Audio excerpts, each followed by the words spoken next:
Hello friends, welcome to Manisha's food and travel studio.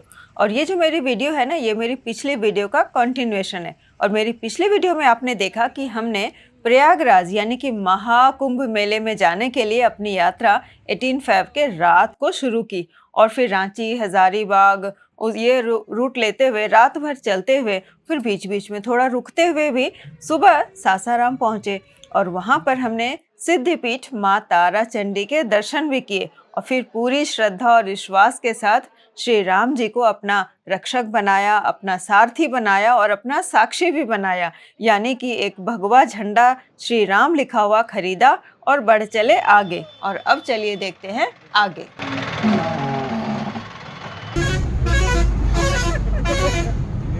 अब ये तो मैंने आपको बता ही दिया कि पूरी रात जर्नी करने के बाद हम जा रहे हैं राजेश जी के घर। वहाँ थोड़ा सा फ्रेश होंगे और साथ साथ थोड़ा सा सासाराम शहर को भी देख लेंगे। वैसे कुछ खास तो नहीं है, पर जो लोग यहाँ रहते हैं उनकी पूरी दुनिया ही यही होती है।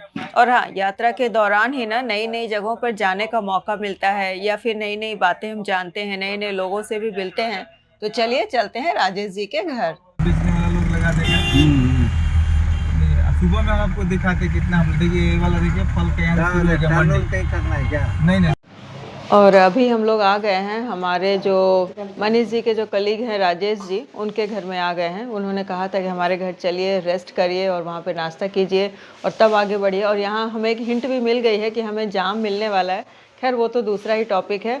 तो चलिए नाश्ता करते हैं। और फ्रेश हम लोग हो लिए हैं यहाँ पे, बिल्कुल मतलब कह सकते हैं कि नहाना धोना नहीं हुआ है, लेकिन फिर भी फ्रेश हो लिए क्योंकि पूरे दिन सारा दिन अभी हमें गाड़ी में ही रहना है। तो चलिए, कपड़े वगैरह तो बदले नहीं हैं। हाँ, अब इसके बाद का जो कार्यक्रम होगा वो थोड़ा थकान वाला होगा, यानी गाड़ी में बैठे रहना पड़ेगा। तो बस टंच हो जाना चाहिए, पेट हमारा भरा होना चाहिए और बाकी चीज़ों से भी फ्री हो जाएंगे। तो चलिए देखते हैं क्या नाश्ता आया है यहाँ पे। पनीर सब्जी है ना? वाह, वही तो, इतना फटाफट पनीर भी बन गया।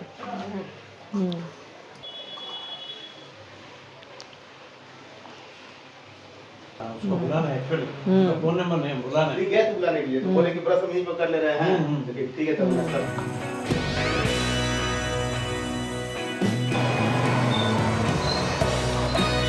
वो फोन कर दिए थे ना कि हम लोग आ रहे हैं, राजेश। देखो, बिल्कुल सुबह सुबह मिल गया हमें पराठा और मटर पनीर की सब्ज़ी। तो भाई बात ही क्या है, सुबह सुबह मिल जाए पराठे और गर्मा गर्म, वो भी पराठे और मटर पनीर की सब्ज़ी, तो बस मज़ा ही आ गया। तो चलिए अभी नाश्ता करेंगे और फिर यहाँ से निकलेंगे, तब आगे का कार्यक्रम आपसे बताते रहेंगे और आपसे शेयर भी करते रहेंगे। मज़ा आ गया। दूर नहीं है यहाँ पर। अरे दूर नहीं, 1-1.5 किलोमीटर है यहाँ से। 1-1.5 किलोमीटर पैदल में शॉर्ट पड़ जाएंगे। तो चलिए, इसे कहते हैं एक पंथ दो काज, यानी हम आए किसी और काम से और एक शेरशाह सूरी का मकबरा जो हमने किताबों में पढ़ा था वो भी देखने का मौका मिल रहा है। देख ही लेती हूँ है क्या वहाँ पे, नाम तो बहुत सुना है। तो हमारा रेस्ट हो गया है और नाश्ता हो रहा है। जैसे देखिए, हम पीछे बनी सी नाश्ता कर रहे हैं और हम सब ने भी नाश्ता कर लिया है। और अब यहाँ से निकलेंगे और शेरशाह सूरी का मकबरा देखते हुए फिर आगे बढ़ेंगे। अब हम जा रहे हैं शेरशाह सूरी का मकबरा देखने के लिए, जो कि शहर के ना बिल्कुल बीचों बीच स्थित है।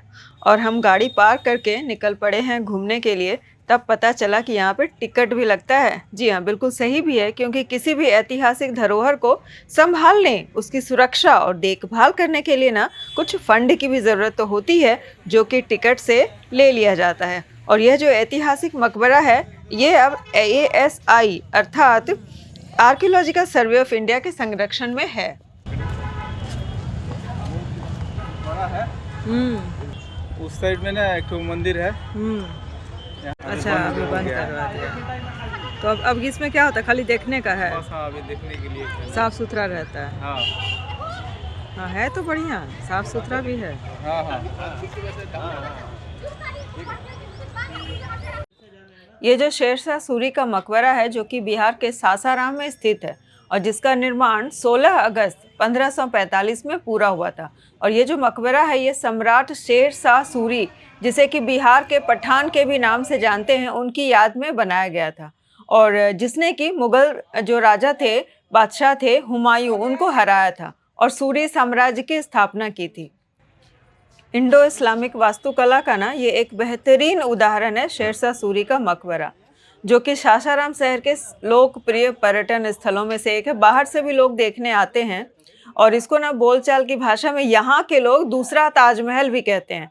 और करीब ये जो फैला हुआ है ये 52 एकड़ में फैला हुआ है। पूरा सरोवर बना हुआ, सरोवर के बीच में लगभग 122 फीट ऊंचा ये मकबरा है और पर्यटन के लिए अच्छा है। बहुत बाहर से भी लोग देखने के लिए आते हैं। और शेरशाह सूरी ने मुगल साम्राज्य के जो बादशाह थे हुमायूं को हराया था, इस वजह से इनका नाम है। और इनका जो जन्म है वो यहीं बिहार में ही हुआ था। इनके जो बचपन का नाम ऐसा कहते हैं कि फरीद हुआ करता था, लेकिन सूर जो टाइटल है ये अफ़गान थे, पठान थे, तो ये जो सूर टाइटल है ये सूरी वहीं से लिया गया। तो लीजिए, अब जितना मुझे पता था मैंने बता दिया, जो हमने किताबों में पढ़ा था। और अब हमारा घूमना फिरना भी हो गया है, तो हम सब सोच रहे हैं कि चलो अब निकला जाए, क्योंकि अभी भी हमें बहुत दूर जाना है और पता नहीं कब तक पहुंचेंगे, क्योंकि 12:30 तो भाई यहीं बज गए हैं। पीछे से मनीष जी रास्ता बता रहे हैं और श्रीनिवास भैया भी रास्ता बता रहे हैं कहाँ कहाँ जाना है। हमें उससे कोई मतलब नहीं, हम लोगों को सिर्फ बैठना है और उनके पीछे पीछे चलना है। और एक चीज़ बताना था मुझे कि हम लोग जिसके घर गए थे ना, राजेश जी के घर, तो वहाँ उनकी पूरी फैमिली थी और वहाँ पर बहुत अच्छी खातिरदारी हमारी हुई और उन्होंने ना रास्ते के लिए खाना बांध कर दे भी दिया है। यानी खाए तो हम और उसके बाद खाना हमने ले भी लिया है, तो रास्ते की तो कोई चिंता नहीं है। अब देखते हैं, चलिए भगवान का नाम लेते हैं, हर हर महादेव। जब पहुँचेंगे तब पहुँचेंगे।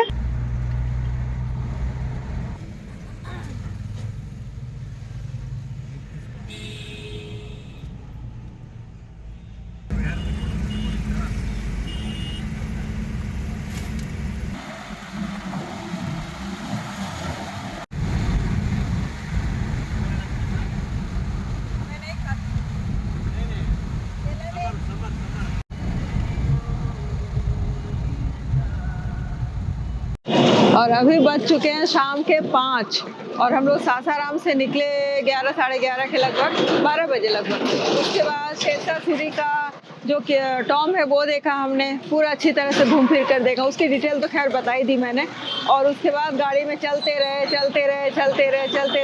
कभी गूगल मैप का सहारा लिया, कभी आसपास के जो लोग होते हैं उनका सहारा लिया।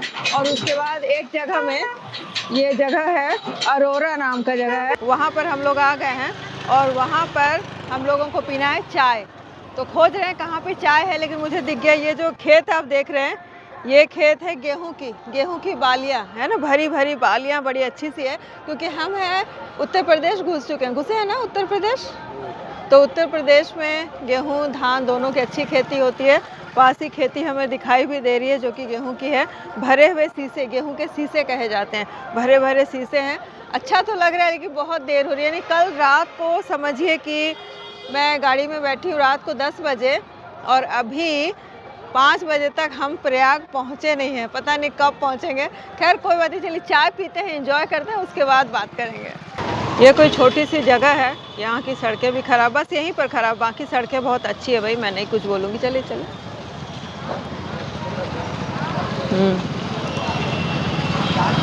तो यहाँ पर हम जा रहे हैं चाय पीने के लिए, दाऊ डेयरी एंड रेस्टोरेंट यहाँ पर।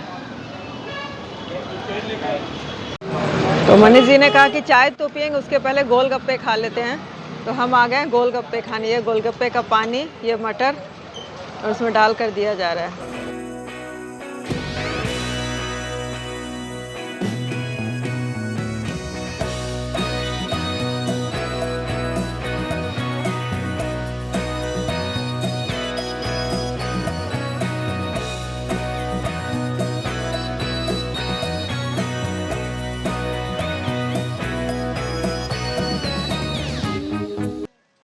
और यहाँ पर ये जो आप मटके देख रहे हैं, इन मटकों में दी जाती है चाट, इसे कहते हैं मटका चाट। टमाटर की चाट बनाते हैं ठीक बनारस की तरह।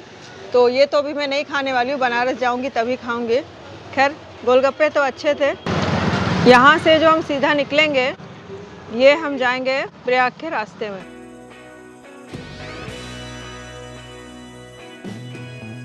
ये है बंगाल के रसगुल्ले, तो मैंने बहुत खाए हैं, तो मेरा मन हुआ कि नमकीन कुछ चीज़ों को छोड़कर यही ट्राई करूँ कि कैसा है। सॉफ्ट तो बहुत है। अभी यहाँ से जो मिर्ज़ापुर हम जाएंगे उसकी जो डिस्टेंस है वो लगभग 58 किलोमीटर दिखाई जा रही है। फिर मिर्ज़ापुर पहुँचेंगे, फिर मिर्ज़ापुर में थोड़ा सा रेस्ट करेंगे। हो सकता है, मैं पक्का बता नहीं सकती, क्योंकि हर चीज़ हमारी ना चेंज हो रही है, क्योंकि कोई परफेक्ट प्लान तो हमारा है नहीं। जो प्लान था वो तो फुस हो गया, जैसे कि मैंने आपको बताया ही। तो ये जो न्यू प्लान है ना, इसमें कुछ भी सर्टन नहीं है, श्योर है, सर्टन कुछ भी नहीं है।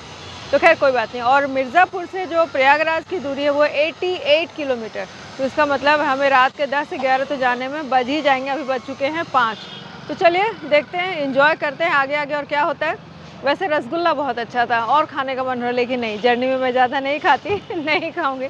चलिए अब अपनी आगे की यात्रा शुरू करते हैं अरोरा से। चलिए तो भाई ये यात्रा हमारी अरोरा से फिर से शुरू हो गई है मिर्ज़ापुर के लिए, है ना? सही ना, मिर्ज़ापुर जाएंगे ना यहाँ से। सीधा चलो, कभी गूगल बाबा जी सहारा बने हैं, कभी यहाँ के लोकलाइट्स हमारा सहारा बने हैं। बहुत हेल्पफुल नेचर के लोग भाई, बहुत ज़्यादा है। हाँ नहीं, लोकलाइट्स हेल्पफुल हैं, जो बताने से आराम से बहुत अच्छी तरह से बताते हैं, यहाँ जाओ भाई, वहाँ जाओ, है ना? हाँ, तो वही दोनों के मदद से हम लोग पहुँच रहे हैं, क्योंकि कुछ भी श्योर है, सर्टन तो है नहीं। आप लोग का एकदम नया प्लान है ये।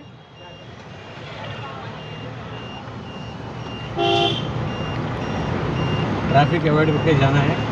तो सबसे बड़ी बात है कि गूगल बाबा पे हम इसलिए ज़्यादा भरोसा नहीं कर रहे हैं कि वो हमें हाईवे दिखाएंगे और हाईवे होगा जाम। तो हम यहाँ लोकल गाइड की मदद से, यानी लोकल लाइट्स की मदद से, हम जो रास्ते पे जा रहे हैं वहाँ हमें जाम नहीं मिल रहे हैं, क्योंकि ये जो रास्ते हैं, ये रास्ते गाँव से, कस्बों से होकर गुजरते हैं। तो इसीलिए अच्छी बात है। अब तो शाम हो आई है, देखिए 5:30 से ज़्यादा हो गए हैं। चलो चलें अब, चलो कुंभ महाकुंभ, चलो कुंभ भाई। तो हम भी कुंभ नहा ही लें। और ये देखिए गाड़ी से हमें कितना सुंदर एक नज़ारा देखने को मिल रहा है। ये है प्यारा सा सनसेट।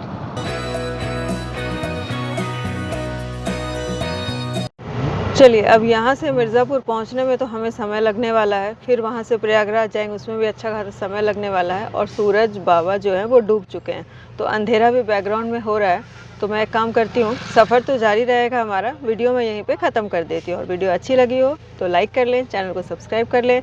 मैं आपको मिलती हूँ मेरे अगले वीडियो में, जिसमें मैं ये दिखाऊंगी कि मिर्ज़ापुर और उसमें प्रयागराज जाने की जो हमारी सारी व्यवस्था है वो कैसे हुई, वो भी मैं दिखाने की कोशिश लूँगी तो, लेकिन अगले वीडियो में, क्योंकि वीडियो वैसे भी काफ़ी लंबी हो चुकी है। तो चलिए, और जो कल का जो हमारा दिन है वो स्नान का दिन है, वो होगा तो मैं पूरी वीडियो दिखाने ही वाली हूँ। तो चलिए मैं आपको मिलती हूँ मेरे कल के ब्लॉग में। तब तक के लिए bye bye and have a nice day.